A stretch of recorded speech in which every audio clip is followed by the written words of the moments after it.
Под пятичка. Охо, өзгертті ғой.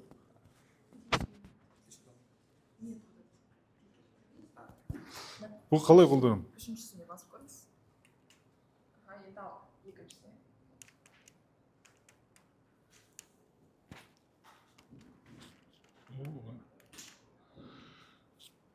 Бүгінгі көтеретін тақырыбымыз ұят болады.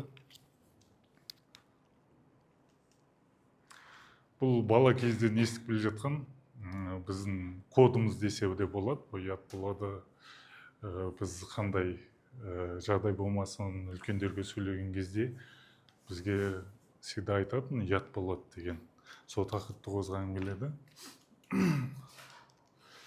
Бұның жақсы жағына келетін болсақ, бұл біздің әдебіміз тәрбиелейді және үлкендерді сыйлауды үйретеді, және жауапкершілікті арттырады. Тағы бір не жағы бар, бұның теріс жағы. Бұл өз ойында айтуға қорқады адам. Мысалы, бір адаммен сөйлескен кезде, бір өзінің ішінде бір несі болады адамның. Айта алмайды, жеткізе алмайды. Бір ішінде оны өзі де түсінбейді. Бір ол адамның балалық шақтан қалыптасқан коды.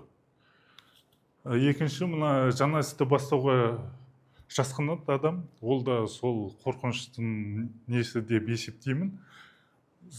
Қателесуден қорқады. Мысалы, бәрімізде болатын шығар. Бір бәлені жасауға, бір қадам жасауға қорқыныш болады. Адам өзі түсінбеуі мүмкін. Сондай жағдай болады. Басқаның пікіріне тәуелді болу. Ол басқаның пікірі, бұл адам не деп айтуы мүмкін маған деген сұрақ туындайды. Мен былай киініп барсам, былай не істеп барсам, бұл адамдар не дейді деген әңгіме туындауы мүмкін. Сол үшін адам сенімді болу керек өзіне. Өзі қалай киінсе де, ол өзінің ішкі түпкі ойы. Содан кейін өмірден мысал ретінде айтатын болсам, ұят туралы мен өзіме зерттедім. Бірінші келген кезде мен мына жерде бір қорқыныш болады. Мен айта алмаймын ештеңе. Қорыққан сонса айтатын нәрсемді ұмытып кетемін.